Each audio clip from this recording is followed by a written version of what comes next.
Oke, Assalamualaikum warahmatullahi wabarakatuh. Jumat ini ketemu lagi dengan Mama ini. Kita akan melanjutkan pembelajaran kita tentang stoikiometri. Kalau minggu yang lalu kita sudah belajar stoikiometri pada persamaan reaksi. Hari ini kita masih akan di stoikiometri pada persamaan reaksi, tapi kita akan mempelajari lebih dalam, di mana nanti hari ini kita akan belajar tentang apa sih reaksi pembatas itu. Oke, sebelum kita ke reaksi pembatas, seandainya sekarang Mama ini punya 3 buah roti untuk burger. Kemudian, tapi isian, paket isian burgernya yang terdiri dari selada, daging, timun, dan keju ternyata cuma ada 2 paket. Ya, kira-kira seandainya sekarang 1 paket ini kita gabungkan dengan 1 paket roti burger, mereka kan akan bisa jadi 1 burger. Ya, kalau ada 3 buah roti dan 2 paket isian, kira-kira berapa burger yang akan terbentuk? Iya, bisa jadi 1, 2, yang ini akan jadi 1, yang ini 2. Kemudian ada 1 lagi yang di bagian rotinya ternyata dia tidak punya pasangan isian. Nah, kalau dia tidak punya pasangan isinya, apa dia bisa jadi burger? Nah, enggak kan? Nah, nanti di reaksi kimia itu akan identik juga dengan hal yang seperti ini. Jadi tidak semua zat yang bereaksi, seandainya ini kita sebut sebagai bereaksi 1, yang isian ini kita sebut sebagai bereaksi 2, tidak semua yang bereaksi nanti bisa pas klop dua-duanya habis. Ya, bisa jadi ada salah satu yang habis duluan, bisa jadi ada salah satu yang masih bersisa. Ya, di sini nanti siapa yang sisa, siapa yang habis duluan, ya, berapa sisanya itu yang akan kita hitung dengan bereaksi pembatas. Oke, berlanjut. Ya, sekarang kita bawa ke kimia. Seandainya ada 1 buah molekul A yang berwarna hijau, kemudian kita tambahkan dengan 3 buah molekul B. Oke, ada 3 B di sini. Saat mereka ini akan bergabung, nanti dia akan membentuk namanya AB3. Jadi 1 buah molekul A bergabung dengan 3 buah molekul B akan membentuk AB3. Pertanyaannya sekarang, jika tersedia 3A dan 6B, ya, maka berapakah molekul AB3 yang akan terbentuk menurut kalian? Ya, oke, 1A dan 3B membentuk 1 AB3.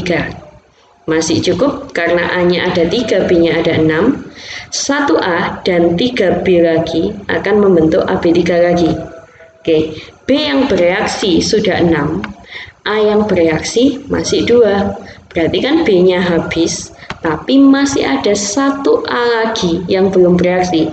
Kira-kira apa A ini bisa bereaksi membentuk AB3? Ya, bagaimana kira-kira? A ternyata tidak lagi memiliki pasangan untuk bereaksi membentuk AB3. Maka, karena reaksi AB3 tidak bisa berjalan lagi, AB3 tidak bisa terbentuk lagi, maka reaksi ini nanti akan terhenti. Oke. Ya, dari reaksi yang diilustrasikan di slide sebelumnya tadi, A tidak memiliki pasangan untuk bereaksi lagi, maka kan reaksinya akan terhenti karena AB3 tidak bisa terbentuk lagi. Ya, kira-kira kalau ada pertanyaan, reaksi manakah yang menyebabkan reaksi di atas terhenti? Ya, gimana menurut kalian? Ya, reaksi yang menyebabkan reaksi tersebut adalah B. Kenapa kok B? Nah, kira-kira kenapa kok B yang menyebabkan dia berhenti? Ya, karena B habis terlebih dahulu. Ya, karena B habis, otomatis A-nya tidak memiliki pasangan untuk bereaksi lagi, sehingga reaksinya akan terhenti. Nah, dari sini nanti di sini kita sudah akan mulai mengenal namanya reaksi pembatas. Ya, Ya, apa sih reaksi pembatas itu? Ya, di mana reaksi pembatas merupakan zat-zat atau reaksi yang habis terlebih dahulu dalam suatu reaksi kimia tersebut. Tadi kan ada 3A dan 6B. Ya, yang habis duluan tadi siapa, Nak? Iya, jadi siapa yang habis duluan? Ya, yang habis duluan tadi dia pasti akan berperan sebagai reaksi pembatas. Siapa yang habis duluan? Iya, yang habis duluan adalah B. Nah, sekarang memang ini punya sedikit ilustrasi lagi. Seandainya ada 9 buah pensil, kemudian 4 buah penghapus dan 5 buah penggaris. Kalau ini mau kita bikin paket-paket yang terdiri dari pensil, penghapus dan penggaris, di mana paketnya nanti berisi 2 pensil, 1 penghapus dan 1 penggaris, maka nanti pensil, penghapus, penggaris, jika dibuat paket seperti gambar di samping, benda manakah yang bisa diilustrasikan sebagai reaksi pembatas? Ya, menurut kalian yang mana? Oke, kita cek. Pensil, 2 pensil, 1 penghapus, 1 penggaris. Oke, berarti kalau 4 penghapus akan butuh 4 penggaris dan 8 buah pensil. Ya, sehingga pensilnya akan dimasukkan 8, penghapusnya akan dimasukkan 4, penggarisnya akan dimasukkan 4. Maka kalau ditanyakan yang sisa yang mana? Ya, yang sisa adalah pensil dan penggaris. Sehingga kalau ditanyakan yang habis yang mana? Ya, maka yang habis adalah penghapus. Ya. Kalau yang habis penghapus, pensil dan penggarisnya sisa, maka siapa yang bisa disebut sebagai reaksi pembatas? Oke, kalian pasti sudah tahu kan? Reaksi pembatasnya adalah penghapus. Jadi sekarang sudah terbayangkan reaksi pembatas itu seperti apa? Oke, memang ini tegaskan lagi, Nak. Reaksi pembatas adalah reaksi yang habis duluan dalam suatu reaksi itu. Ya, karena dia habis, maka reaksi yang terjadi tidak bisa berlanjut. Ya, karena reaksi tidak bisa berlanjut lagi, maka reaksi tersebut akan terhenti. Bagaimana menentukan reaksi pembatas pada stoikiometri pada persamaan reaksi kimia? Ya, sekarang kita akan mulai membahas konsep reaksi pembatas ini dalam perhitungan kimia, nah terutama yang ada dalam persamaan reaksi. Nah, yuk kita simak contoh berikut ini. Oke. Sekarang kita sudah sampai pada contoh soal. Seandainya reaksi pembatas tadi kita aplikasikan ke dalam stoikiometri pada persamaan reaksi. Oke, bagaimana nanti perhitungannya? Misal ada contoh soal sebanyak 2,7 gram aluminium Al direaksikan dengan 49 gram H2SO4 sesuai persamaan reaksi berikut. Ada Al ditambah H2SO4 menghasilkan Al2SO4 3 kali ditambah dengan gas H2. Diketahui AR-nya Al27, AR-nya hidrogen 1, AR-nya S32, AR-nya O16. Tentukan zat manakah yang bertindak sebagai reaksi pembatas. Lalu, berapakah volume pada kondisi STP dari gas H2 yang dihasilkan dan berapakah massa zat yang tersisa. Nah, maka langkah pertama adalah kita cek dulu reaksi ini sudah setara atau belum. Karena koefisiennya belum ada, maka kemungkinan besar reaksi ini belum setara. Oke, kita cek di kiri Al-nya ada 1, di kanan Al-nya ada 2. Oke, maka yang di kiri kita kalikan 2 seperti biasanya. Setelah Al-nya sama, sekarang SO4. Di kiri SO4-nya ada 1, di kanan SO4-nya ada 3. Maka ini kita kalikan 3. Efeknya tidak hanya SO4 yang ada 3, tapi hanya juga jadi ada 2 dikali 3. Hanya ada 6, di kanan masih ada 2, maka kita kalikan 3 juga biar sama-sama jadi 6. Oke. Jadi sekarang penyelesaiannya adalah Yang pertama, kita harus menyetarakan. Yang kedua, sekarang kita untuk mengubah massa menjadi mol, maka yang kedua kita harus menentukan massa molar terlebih dahulu.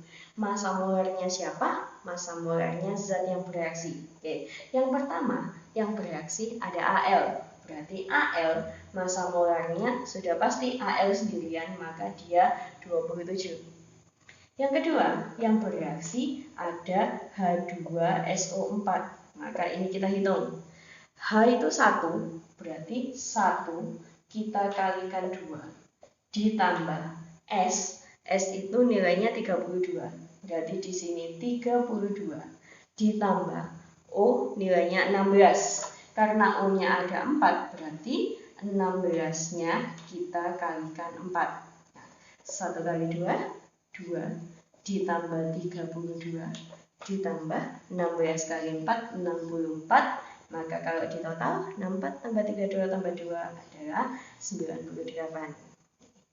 Langkah ketiga, sekarang kita akan melakukan konversi dari massa menuju ke mol seperti yang kita lakukan minggu lalu. Ya, dari massa menuju ke mol ini, karena massa yang diketahui ada 2 per reaksi, maka dua-duanya kita jadikan mol. Nah, bagaimana menjadikan mol? Kita cari satu-satu. Sekarang kita mau menentukan molnya aluminium dulu. Oke. Molnya aluminium yang diketahui adalah 2,7 gram. Maka kita tentukan 2,7 gram aluminium kita kalikan dengan, kalau kita mau menjadikan mol, ingat yang ditanyakan selalu di atas. Berarti ini ada 1 mol aluminium per yang bawah, karena yang diketahui adalah massa, maka yang bawah diisi dengan massa molar dari aluminium. Karena 27, berarti ini 27 gram aluminium. Gramnya kita sederhanakan, 2,7 dikali 1 tetap 2,7 dibagi 27. Jawabannya 0,1 mol aluminium. Kemudian sekarang kita tentukan, kita mencari molnya H2SO4 dengan cara yang sama. Masanya H2SO4 berapa nak? Ya, masanya adalah 49 gram. Berarti 49 gram H2SO4 kita kalikan. Ingat yang dicari mol, berarti yang atas adalah 1 mol H2SO4 per, ya, kita lihat massa molarnya H2SO4 adalah 98. Berarti ini 98 gram H2SO4. Maka gram H2SO4-nya bisa disederhanakan, 49 kali 1 atau 49 dibagi 98. Ya, jawabannya adalah 0,5 mol H2SO4. Oke. Langkah pertama menyetarakan, langkah kedua mencari massa molar, langkah ketiga mengkonversi massa ke mol. Baru sekarang kita masuk ke reaksi pembatas di langkah keempat, di mana reaksi pembatas atau yang boleh memang disingkat sebagai PP. Ini nanti ada rumusnya nak. PP, reaksi pembatas itu adalah mol dibagi dengan koefisien. Nah, sehingga sekarang kita mencari miliknya Al dulu. Maka molnya Al dibagi koefisien aluminium, molnya adalah 0,1. Berarti 0,1 mol dibagi dengan koefisiennya aluminium di reaksi yang tadi adalah 2. Berarti sekarang ini kita bagi 2. 0,1 dibagi 2 adalah 0,05 mol. Kita tahan dulu jawaban ini. Kita cari juga untuk yang H2SO4. H2SO4 molnya tadi adalah 0,5. Maka ini 0,5 mol dibagi dengan koefisiennya H2S4 adalah 3. Maka ini di sini kita masukkan 3. Berarti 0,5 dibagi 3 ini kan 0,167 terus sekian. Ini mol. Ya, maka kalau sudah kita sederhanakan dengan pembagian koefisien, siapakah yang bertindak sebagai pereaksi pembatas? Yang bertindak sebagai pereaksi pembatas adalah yang bereaksi dengan hasil bagi koefisien paling kecil 0,05 dan 0,167. 0-nya sama, 0 dan 1 posisi desimalnya yang lebih kecil adalah ini, maka ini karena ini hasil baginya kecil, inilah yang kita sebut sebagai pereaksi pembatas. Maka pereaksi pembatas tadi adalah zat yang habis duluan. Nah, sehingga nanti dari Al dan H2SO4 kalau ditanyakan siapakah pereaksi pembatasnya, maka pereaksi pembatasnya adalah aluminium. Ya, oke. Kalau ditanyakan A, zat yang bertindak sebagai pereaksi pembatas, dari jawaban di sisi sana tadi nak, siapa pereaksi pembatasnya? Ya, pereaksi pembatasnya adalah aluminium. Oke. Yang A sudah terjawab, pereaksi pembatasnya adalah aluminium. Ya, sekarang berapakah volume pada kondisi STP dari gas H2 yang dihasilkan? Maka untuk mengetahui volume gas yang dihasilkan dan massa zat yang bersisa, sekarang di sini kita tambahkan konsep stoikiometri kita. Nah, nanti ada kondisi mula-mula yang kita singkat sebagai M, ada kondisi saat bereaksi yang kita sebagai R, dan ada kondisi sisa atau setimbang yang kita singkat sebagai S. Nah, dari sini persamaan reaksi di atas memang ini tuliskan lagi di sini. Lalu MRS mula-mula reaksi sisa ini semuanya kita lengkapi dengan data mol. Ya, molnya siapa? Mol yang diketahui. Tadi ada aluminium. Nah, sebanyak 2,7 gram tadi kan kita sudah cari molnya. Molnya aluminium kan ada 0,1 mol. Dan molnya H2SO4 ada 0,5 mol. Itu yang kita pakai. Berarti di sini kita isi aluminium ada 0,1 mol. Kemudian H2SO4-nya yang di sana tadi datanya adalah 0,5 mol, kita masukkan ke sini. Nah, namanya mula-mula, ya, maka data dari soal kita masukkan ke sini dua-duanya. Kalau mula-mula kan belum direaksikan, maka karena belum direaksikan, maka produknya pasti tidak ada. Ini kita tulis tidak ada atau boleh ditulis 0. Kemudian berapa yang bereaksi? Ya, pereaksi pembatas ini akan berperan penting di sini. Ingat tadi pereaksi pembatas adalah zat yang pasti habis. Ya, karena pereaksi pembatasnya tadi adalah Al, maka di sini Al-nya pasti habis berapapun dia ada. Karena di sini adanya 0,1 mol, pasti nanti akan bereaksi semua 0,1 mol sehingga dia akan habis. Nah, sekarang kita sudah tahu Al yang bereaksi 0,1 mol.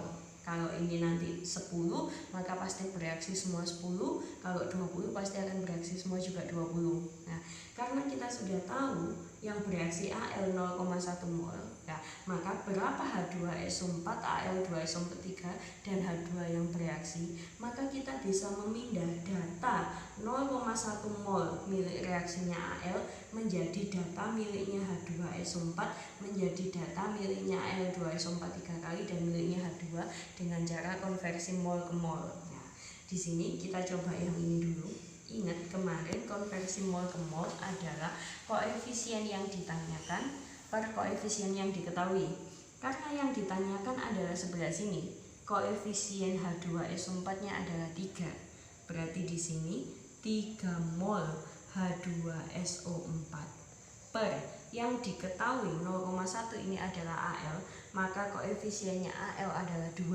Berarti di sini 2 mol Al baru dikalikan dengan ini, dikalikan dengan 0,1 mol dari yang bereaksi miliknya Al.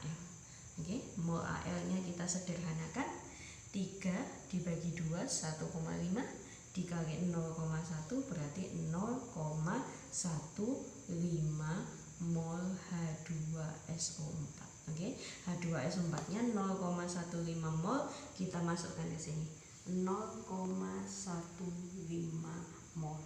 Dengan cara yang sama seperti ini, kita pindah 0,1 mol ini menjadi miliknya Al2SO4. Berarti koefisiennya adalah 1 mol Al2SO4 per 2 mol Al dikali dengan 0,1 mol. Maka ini nanti akan jadi 0,05 mol. Dan yang H2-nya adalah 3 mol H2 per 2 mol Al dikali 0,1 mol. 3 per 2, 1,5 dikali 0,1, 0,15 mol. Kalau kita sudah tahu semua yang bereaksi, maka kita mencari sisanya sekarang. Gimana mencari sisanya? Ingat nak, karena reaktan itu akan bereaksi terus sehingga sampai habis, maka reaktan itu simbolnya pasti berkurang. Kalau produk simbolnya pasti bertambah karena dia dihasilkan. Reaktannya Al 0,1 dikurangi 0,1 pasti habis. H2S4-nya 0,5 dikurangi 0,15, maka dia akan bersisa 0,35 mol. Al2S4-nya awalnya 0, belum ada, dihasilkan 0,05 mol, maka sekarang sisanya adalah 0,05 mol. H2-nya juga seperti itu, awalnya 0, dihasilkan 0,15, maka sekarang ada 0,15 mol. Nah, kondisi sisa atau setimbang inilah yang akan kita pakai untuk menentukan pertanyaan B dan C. Yang B, berapakah volume pada kondisi STP gas H2 yang dihasilkan? Oke, gas H2 yang dihasilkan sebanyak 0,15 mol. Maka tapi karena yang ditanyakan adalah volume, maka kita masih perlu mengkonversi 0,15 mol ini menjadi volume. Oke. Yang B memang ini jawab di sini B-nya ya. Berarti di situ ada 0,15 mol H2 untuk mengkonversi menjadi volume. Maka volumenya diletakkan di atas nak. Berarti 22,4 liter H2 per 1 mol H2. Mol H2-nya bisa kita sederhanakan 0,15 dikali 22,4. Jawabannya adalah jawabannya 3,36 liter H2. Oke, ini adalah jawaban yang B.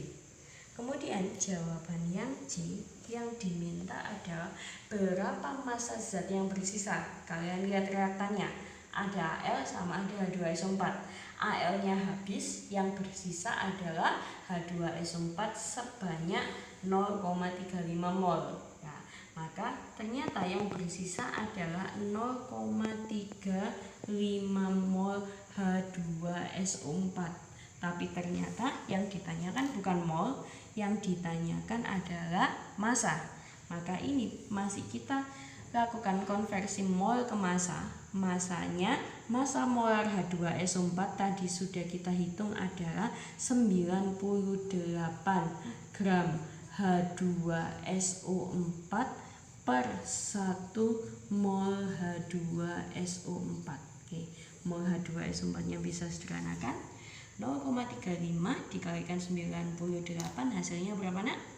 Ya, hasilnya adalah 34,3 gram H2SO4.